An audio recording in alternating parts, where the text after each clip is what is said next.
Hey, this is Stephen Pacheco, the host of Trace Evidence, a weekly true crime podcast focused on unsolved murders and disappearances. Each week, I explore a different unsolved case and take a deep dive into the victim, the events leading up to the crime, every fact we know, every question we're left with, and then a breakdown of the most popular theories revolving around that case. Each Monday, a new episode comes out, and there are more than 80 episodes of mysterious and fascinating cases to catch up on. Some you've heard, and many that you haven't. If you're drawn to deep examinations of some of the most mysterious cases, give Trace Evidence a listen. Available on Apple Podcasts, Spotify, and all of your favorite podcatchers. Visit trace-evidence.com for more information, and I hope you'll join me next week for another unsolved case on the next episode of Trace Evidence. This podcast may contain content that is graphic and disturbing in nature. Listener discretion is advised. This is episode 3, the Karla Homolka story.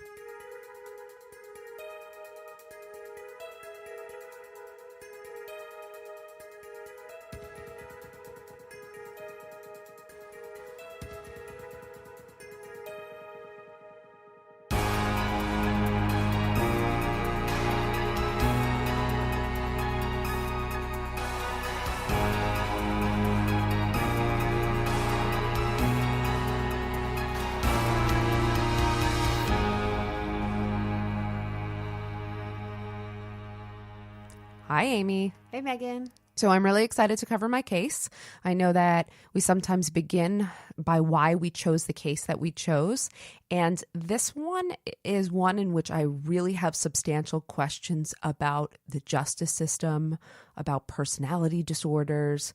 This one almost has it all. And I find myself gravitating especially towards female cases in which there is a crossover between victim offender and in which there are just so many factors at play here. So I will say this case has been one I've been fascinated by and also angered by a lot. So I think you'll hear why, and I'll get to that. So let me start. First of all, have you ever heard of Karla Homolka? I've heard the name, but I have to be honest, I do not know the case. You got me 2 times in a row. I love it. I'm sure that won't be the theme for the rest of our lives, but it's good because it's helpful when, we don't know so much about it. It's a little more boring if you know everything about it and we're just nodding at each other in this room. So, okay, let me start with Karla Homolka. So Karla was born in 1970 and grew up in Ontario, Canada, as one of 3 girls in a seemingly normal household. Her father was a Czechoslovakian immigrant, and her mother was a native Canadian. Karla was the eldest of 3 girls, and her household gave the impression of middle-class normal, but her father did have a drinking problem that was noted, and at times would fight with Karla's mother, at times would fight with Karla and her sisters. It was said that Karla would sort of mouth back at him and, dismiss him, but they still had a good relationship. And there was never any type of violence reported in the home, so never any physical violence. Karla was smart, she was pretty, popular, and she loved animals reportedly from a young age, which is why she became a veterinarian tech after she graduated high school. But there were also reports that Karla was bossy and controlling from a young age, but not outwardly violent. So let's be clear about that. We could never find any reports of violence in her background. She could be happy. She could have, I heard this, this to me sounded very standard for teenage stuff though. She could be happy. She could have highs. She could have lows. At some point she had an interest in the occult in high school, but who doesn't at some point, describing a sort of goth period for her that was short, but it doesn't seem that was serious. Karla had boyfriends in high school. As I said, she was pretty and popular. And she was sexually active, but nothing serious until she met Paul Bernardo. And this meeting would change everything. How old was she at that point? Karla was 17 when she met Paul. Now, have you heard of his name, Paul Bernardo? No, but I'm assuming he plays a huge part in this story. He does. Okay. So who is Paul Bernardo? Paul was a handsome, smart, and charming 23-year-old when Karla met him in Toronto in October 1987. This was, or following a pet convention, she and a friend went to have a bite and to eat in the hotel. It's a pet convention. I want to go to one. I was thinking the same thing. Well, I guess she was a veterinarian. I know, but it just sounds so fun. It does, actually. So is this for veterinarians, or is it like you bring your dog and hang out? I don't know. It's like puppy bowl. I'm not sure. Well, I know that she and her friend, so they were staying at a hotel. Now, she's young, too. She's 17. She's by herself. They're having a bite to eat in the hotel and in the hotel restaurant. And in walks Paul Bernardo. And by all accounts, it was literally like they locked eyes. The heat was on, the intensity, the electricity. You could feel it in the room. And that's how their friends described it. So they meet. And just a couple hours later, they are back in Karla's room having sex. They quickly intensified. They kind of quickly were drawn to each other. And they didn't wait that long there, huh? No, they sure didn't wait that long. They quickly gravitated towards each other. So, all right, let's find out a little bit more about Paul. So Paul's home life was different than Karla's, though. Paul was the youngest of 3 children, and his father was problematic, or his relationship with his father was. His father was a known peeping Tom, and he was also an accused child molester who was accused of actually sexually abusing Paul's sister. Oh. And then, so there's a strain in the family, but then Paul finds out from an argument that he had with his mother when he was about 15 or 16. She tells him, he's not even your real father. So Paul finds out that he was actually the product of an extramarital affair.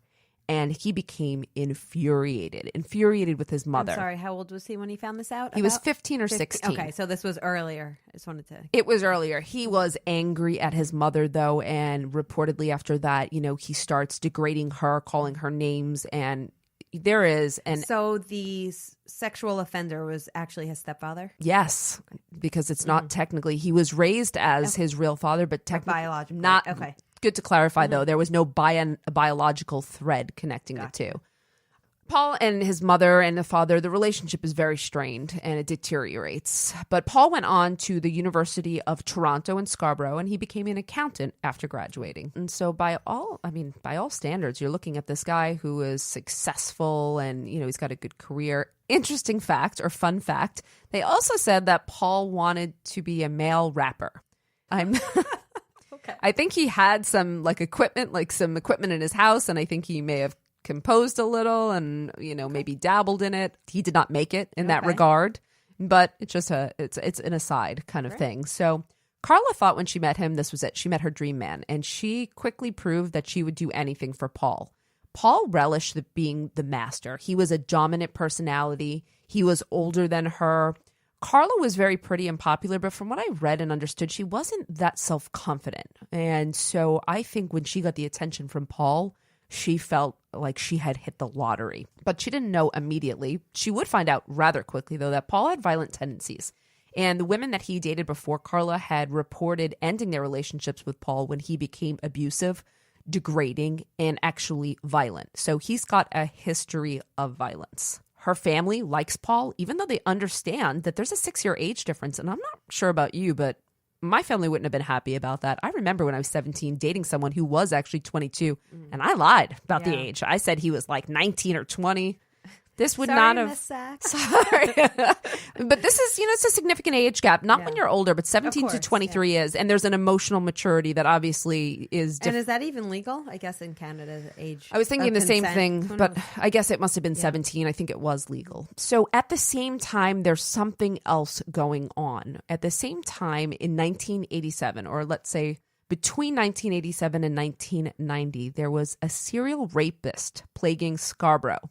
And the police formed a task force. I think they called it the Green Ribbon Task Force. They collected and submitted DNA samples. They were, investigating.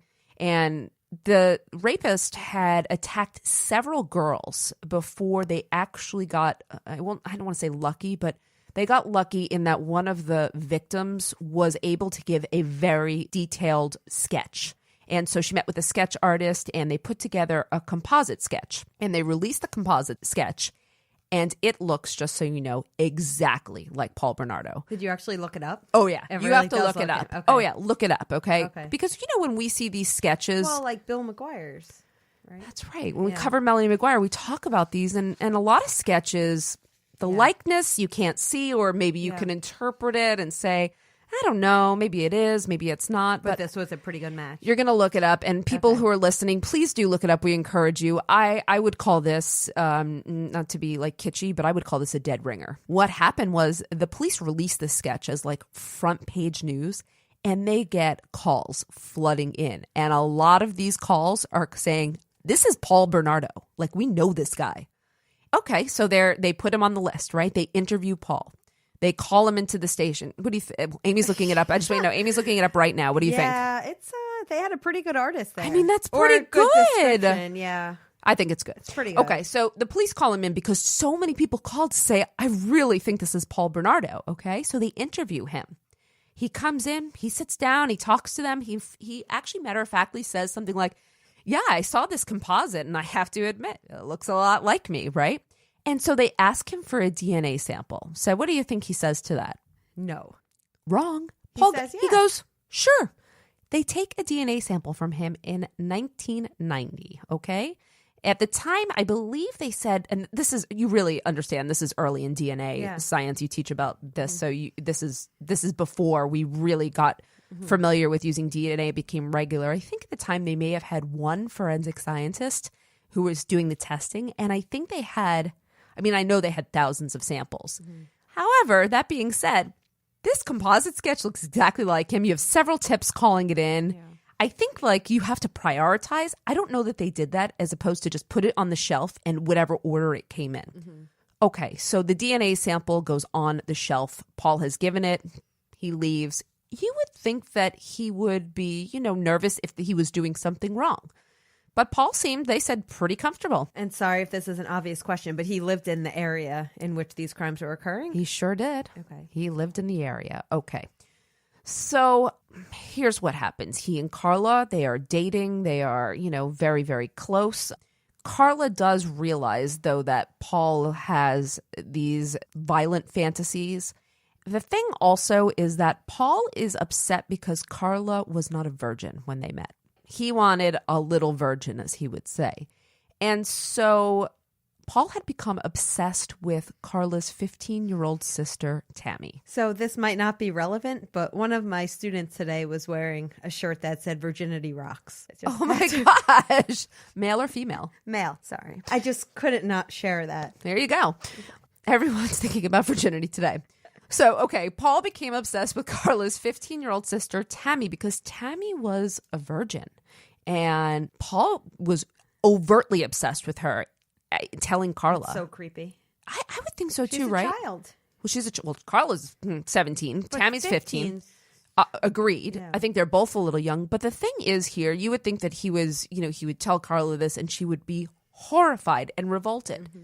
No. I don't think she liked it, don't get me wrong, but Paul would flirt with Tammy, and Tammy and Paul would spend some time alone together, and I think reportedly they actually went out one night together to a party, and Paul later told Karla that they made out. What? Yes, her sister and him. So this is nothing yet, just so you guys know. What Paul really wanted what he wanted for himself was Tammy's virginity. This story is pretty bad, okay? Okay. Karla works for a vet tech, right? She stole halothane. Have you ever heard of halothane? It's an anesthetic. So it's used to put animals to sleep. I think I know where this is going, and I'm not comfortable with it. I don't think you're going to be comfortable with any of this, okay? She stole halothane, this anesthetic, from the veterinary clinic where she worked. And on December 23rd, 1990, after Karla's parents and her younger sister, because she had a second sister, went to sleep, they invited Tammy to stay up with them drinking. And of course, Tammy wanted to. I think she may have even liked Paul as well. He was the good-looking, of course, older guy of, my sister's boyfriend. So Tammy stayed up drinking. She was having rum eggnog, and Karla slipped sleeping pills into Tammy's eggnog. And when Tammy passed out, Karla and Paul raped Tammy. What? Yes. And when I say Karla and Paul, they both raped her sister, filming it as well. And let me just tell you, they filmed it. These tapes would become very important, just like those journals you talked about. These tapes would become very important piece of this puzzle. They put sleeping pills, but Karla also then took that halothane on a rag and put it over Tammy's mouth and nose. Now, halothane is a powerful chemical, and it's not usually administered directly to the skin. So it burned her. So What happened was that while they were raping Tammy, she began to vomit and choke. Paul and Karla scrambled, okay? They start scrambling. They put Tammy's clothes back on her. They move her from the basement I'm to assuming her. she's unconscious at this point? She's totally unconscious, choking. She has vomit coming out of her mouth everywhere, but then she loses consciousness with the vomit. They said they attempted to revive her. They move her to her bedroom. They call 911. 911 responds, and they tell them that she's been drinking and she's just drank too much and gone, over her limit. They transport her to the hospital, but Tammy never regained consciousness. She died? She died early in the morning of Christmas Eve. What? And what's even more absurd is that the police accepted Karla and Paul's version of events, that Tammy got very drunk and began choking and eventually lost consciousness. Now, why this is so absurd, maybe it looks like that. I'm going to ask you, and I'm actually going to ask the listeners to go ahead and search a picture of Tammy Homolka. You are going to see chemical burns on half of her face that are dark reddish and purple burns from the halothane. And when the police asked Paul about it, apparently what Paul and Karla said was that it must have been rug burns from when they moved her. I also heard, I don't know if they said it, but they possibly thought that it could have been burns from the acid from the vomit coming out of her mouth. Those are some serious burns. You're looking at the photo? Yes. They are some serious burns. It is shocking that this version of events was the one that was totally accepted. But what happened was that Tammy's death was ruled accidental and no charges were ever brought against Paul or Karla. But Paul was obsessed with Tammy even after this. And actually, Paul was angry with Karla, very angry. Because Tammy died? Correct. So he said, you killed her. So to appease Paul, because Paul now starts stepping out. Karla may have thought Paul was having affairs or doing other things. He was doing other things. What he was doing, we'll get to in a little bit. But to appease Paul and basically to keep him, Karla invited other unsuspecting girls over to their house. So even after Tammy's death, she's inviting Tammy's friends over, like, hey, come hang with us, party with us. We're like the cool older people, we'll get you booze. And what they were doing really is drugging and raping them and filming it all. One of the girls was even actually, I believe, at Karla and Paul's wedding. The girls had woken up. A couple of them woke up and had no idea what happened because they were so substantially drugged. They knew that they drank too much. These are young girls, but they didn't know at the time or didn't report that they had been raped. So this activity, it just went on with the two of them engaging in this. So Tammy dies and Karla and Paul would marry 6 months after, and just 2 weeks after a girl named Leslie Mahaffey went missing. Can I just ask a quick question? Sure. Do you know if Tammy's parents suspected any foul play? This is the best question because they accepted totally at face value as well that this was the version of events. At most, I assume, or I can't even assume, but at most they may have blamed Karla and Paul for giving Tammy alcohol for being a minor. But no, they did not. They did not suspect anything else. Because why would you ever think that someone's sister would ever do that? Of course. And they loved Paul. They thought he was a great guy. So they didn't think that anything was wrong here. Again, I said this is 2 weeks after a young girl named Leslie Mahaffey goes missing. Who's Leslie Mahaffey? Well, one night in June 1991, Paul is out cruising at like 2 a.m. And we'll get to, why he's cruising around. But Can't be for any good reason. No one's cruising around at 2 a.m. for any good reason unless you are like a patrol officer, Paul spots 14-year-old Leslie Mahaffey outside of her house, and she's locked out. Paul offers her a cigarette, and I think he tells her some bogus story about how he's going to rob one of the neighbors and maybe being a little bit rebellious and, thinking he's kind of a cool guy. We can't say why, but Leslie took him up on his offer to have a cigarette with him. And so Paul said, oh, okay, well, just come back to my car with me. I have a cigarette. But remember, you just looked at the picture of Paul. He looks young. Yeah. He's not, remember, our monsters, they don't look like what we think they're going to look like. So Leslie went back to Paul's car with him, and when she did, he basically forced her at knife point into his car, and then he brought her back to the house where he lived with Karla. Over the next 24 hours, the two of them raped this poor girl repeatedly. They raped her, they sodomized her, and they filmed the whole thing, by the way, because Paul fancied himself something of a cameraman as well, a producer. He made the girls say, just like he was very degrading. He made, Leslie and Karla always refer to him as the king and refer to themselves in degrading ways. And they filmed this poor girl. They filmed her, she was crying in pain and she's terrified. And they taped this. And the film here, the tape would show that Karla also participated in the act of sexual assault. So just keep that in mind, okay? After they were finished with her, there was a problem. Apparently, they had some type of a blindfold over her face, but I believe the blindfold came off and she got a look at Paul. And so after she saw him anyway when they were smoking a cigarette, or when they first met. She did. Yeah, yes. okay. Same good point.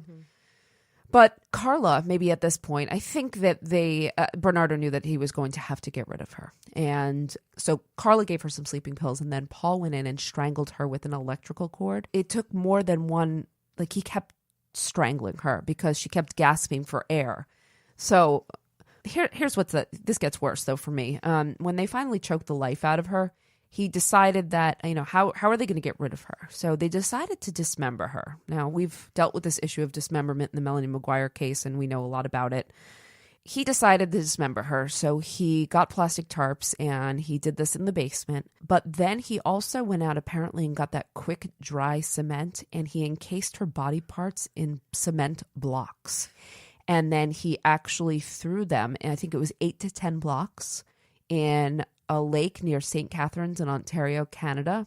Fishermen found her body on the day Karla and Paul got married.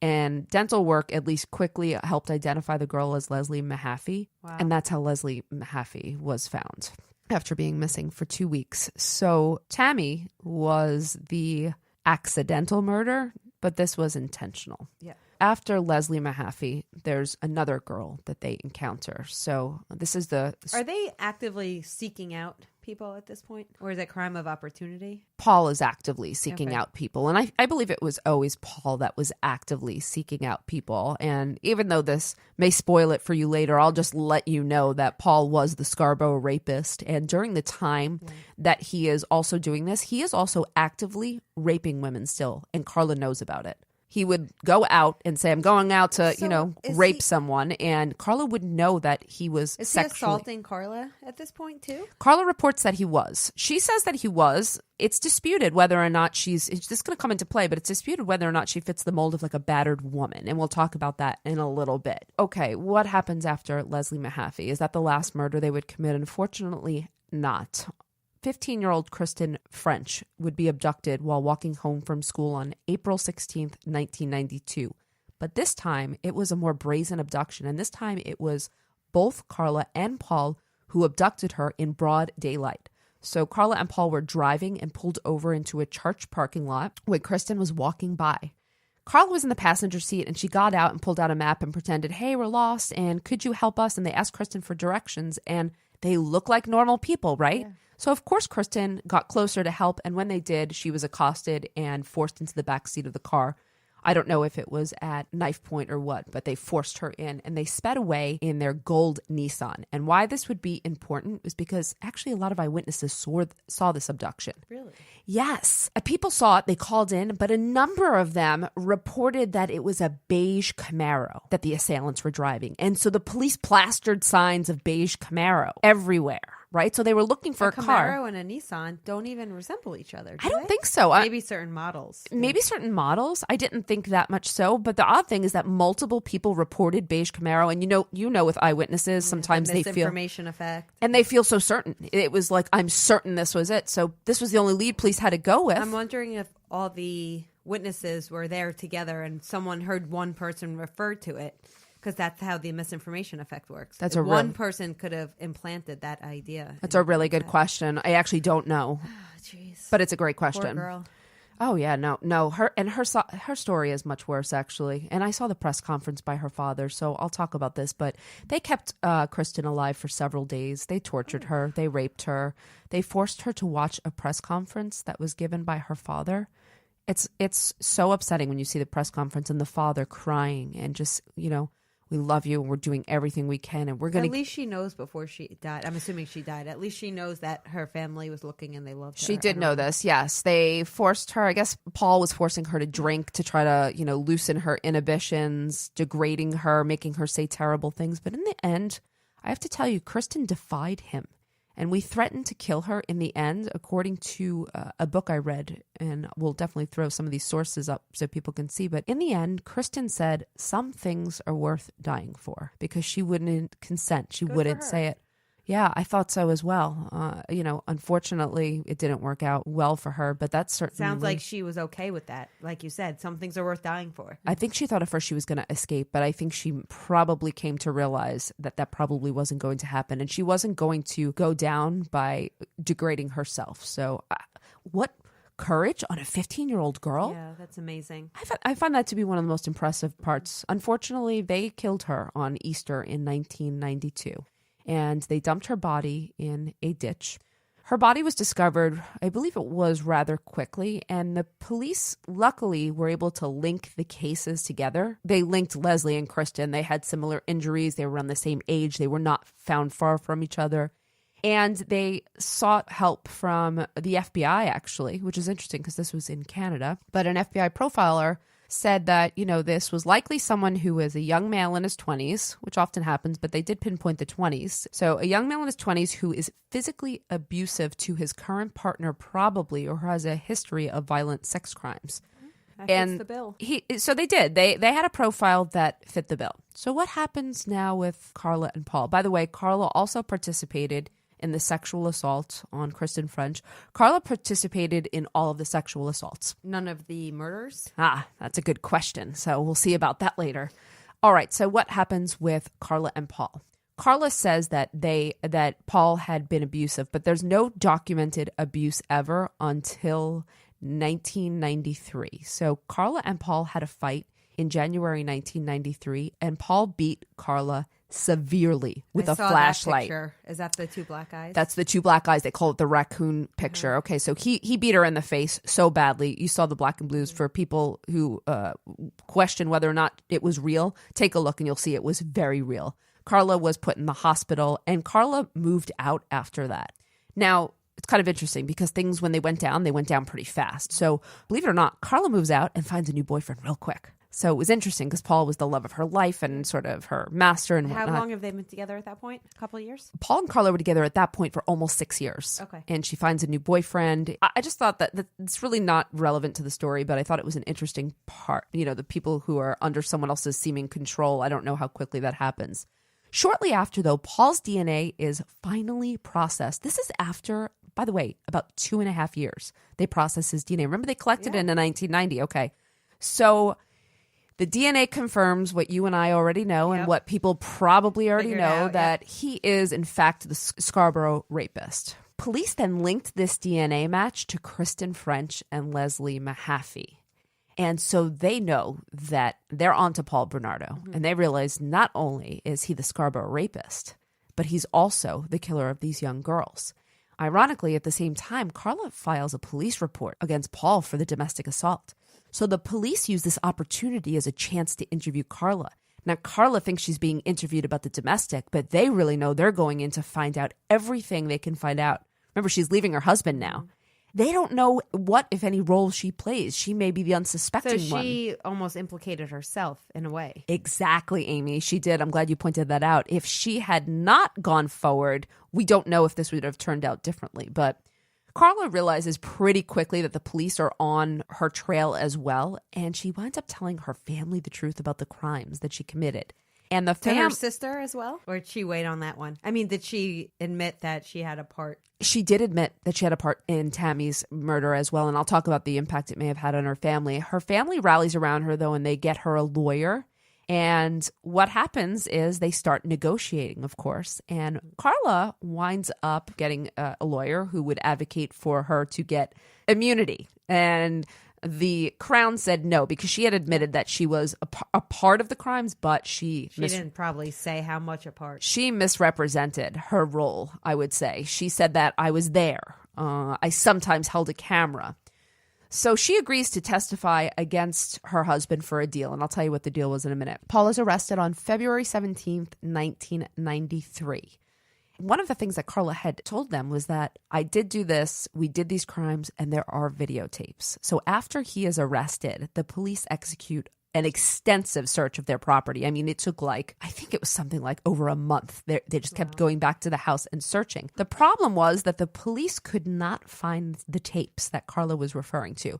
Second of all, I'm not really sure why Karla would have informed them about the tapes, knowing what they were going to reveal about her. I was going to say they implicated her. I don't know if she thought it would corroborate what I'm saying, that Paul is this person. I'm not sure if she knew how much DNA they had. So what happens? Well, first of all, this was actually coined as the deal with the devil. Karla was given a 12-year sentence in exchange for a plea, in exchange for her testimony against her husband, Paul Bernardo, in his trial in May 1995. She testified against him for 17 straight days, which is uncharacteristically long. The only other person I know who's testified for that long is Jodi Arias. Please tell me that it was videotaped. I'm sure. I mean, it wasn't on court TV or anything. It was not. So there was this was an odd thing, and a lot of, I guess, Canadians were upset about this. There was a ban on press. Oh. Some press were allowed in. I don't believe they filmed it. It wasn't released to the public. Okay. The press wanted to be in, I guess, also on Karla's plea deals because she had to make an allocution, but they were banned from that, and they were people were angry about that. What did she plead guilty to? Accessory? Manslaughter. Manslaughter. For her sister? No, not for her sister, for Leslie Mahaffey and for Kristen French. And she only got 12 years. To run concurrently, which means together. So she gets 12 years. Paul, however, was convicted on several counts of murder, aggravated sexual assault, kidnapping, and other violent crimes. I think there were 9 or 10 in total, and that would even seem low to me, to be honest. But what also emerged during trial was the tapes. It turns out Paul's lawyer had found the tapes, and he held them. Because he was using them against Karla? Well, the thing was, she had a plea deal in place at that point. So she got immunity. She didn't get immunity. Well, she did. She got a deal. For her participation, she was getting 12 years, not to be prosecuted past that or for anything else. But his lawyer finds these tapes and holds on to them, and they do come out at trial, and people are horrified. So what was the strategy there? How would they help his client? No, I think he did intend to use them against Karla, but it just happened. The plea happened too quickly, and then he had them.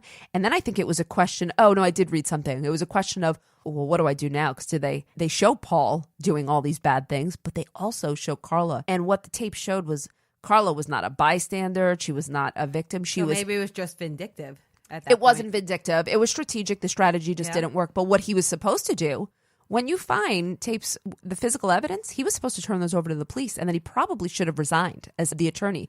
We both know if you have a client, there's attorney-client privilege, but not when an attorney discovers physical evidence of the crime. At that point, he was obligated to turn that evidence over. So he didn't turn that evidence over for something like 16 months. He was prosecuted later for obstruction of justice and I believe possession of child pornography because they showed underage children.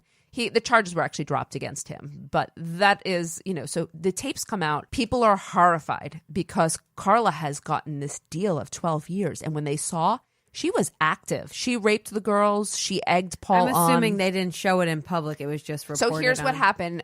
They did not show the tapes, but they played the audio.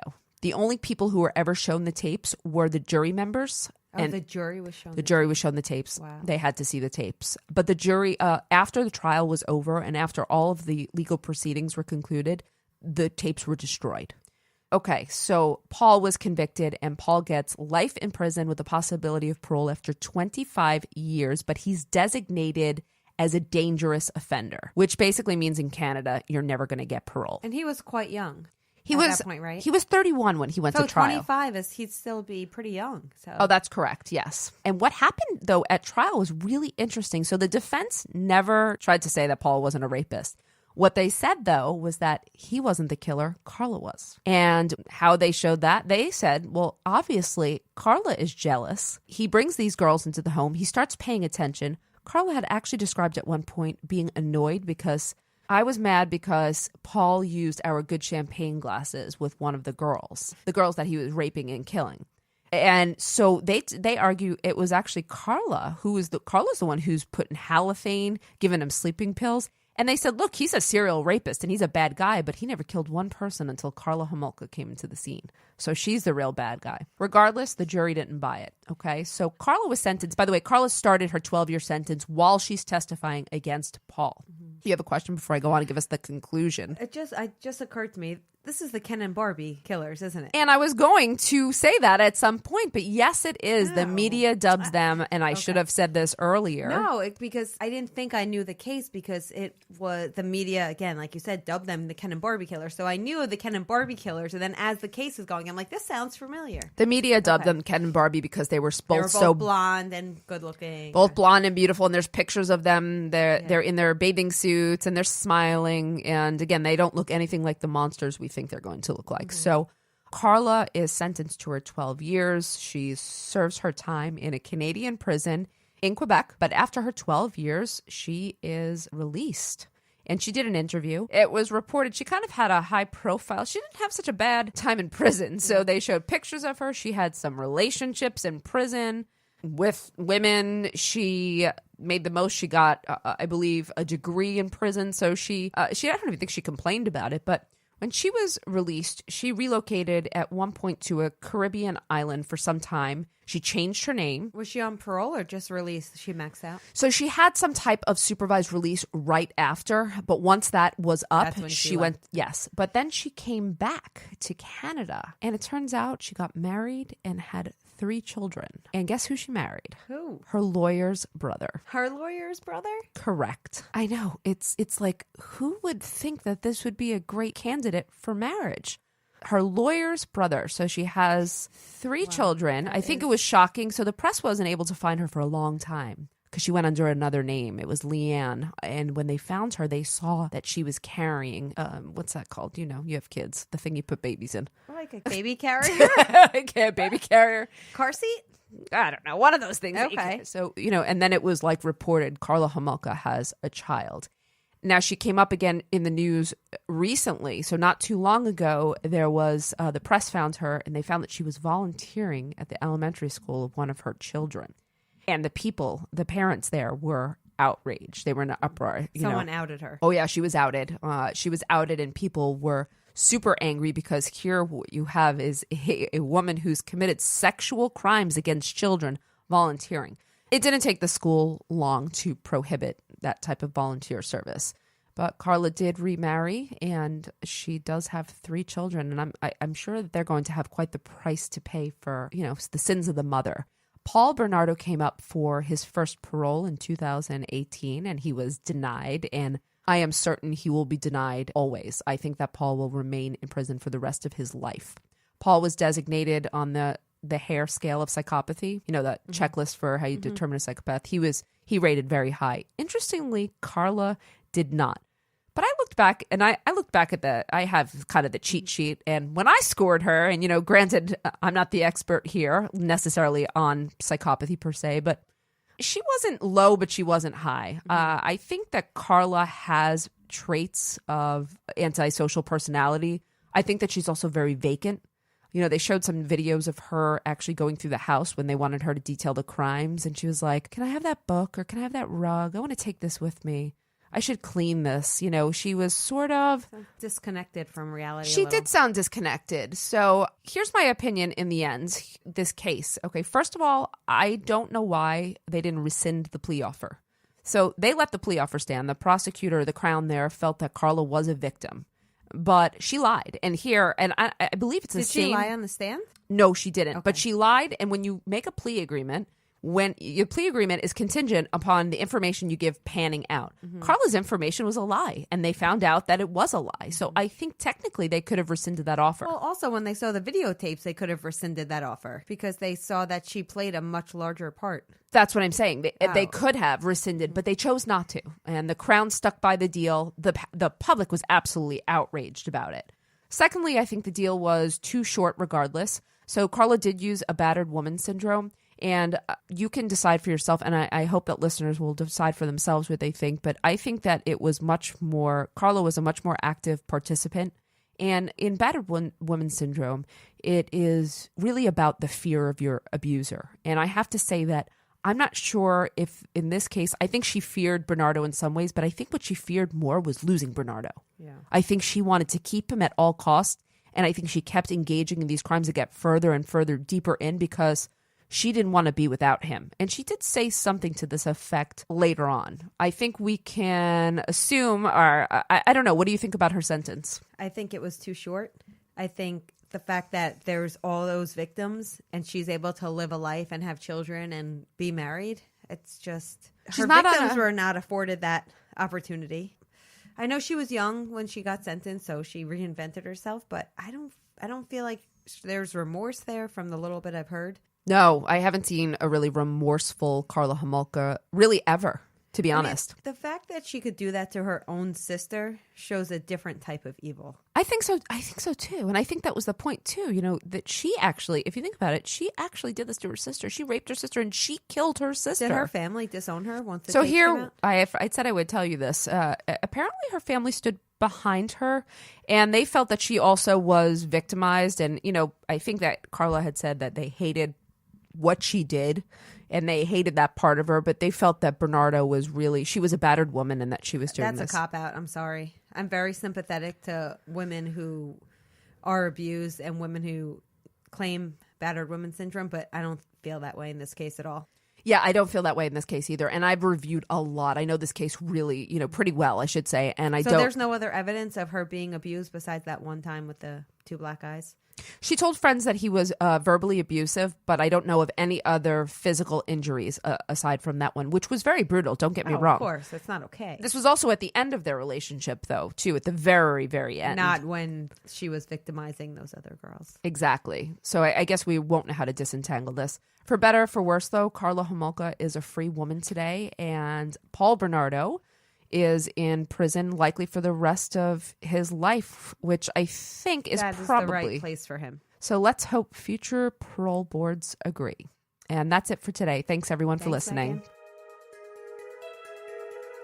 Women in Crime is written and hosted by Megan Sachs and Amy Schlossberg. Our producer and editor is James Varga. Our music is composed by Desert Media.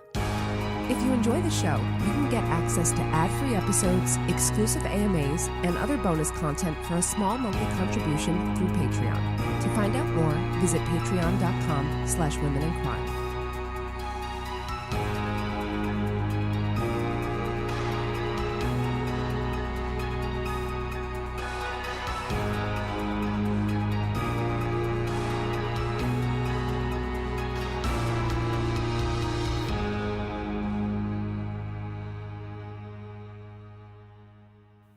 The sources I used for this episode included articles from the Toronto Sun, The Ken and Barbie Murders by Peter Vronsky, and a documentary by Serial Killers Documentaries.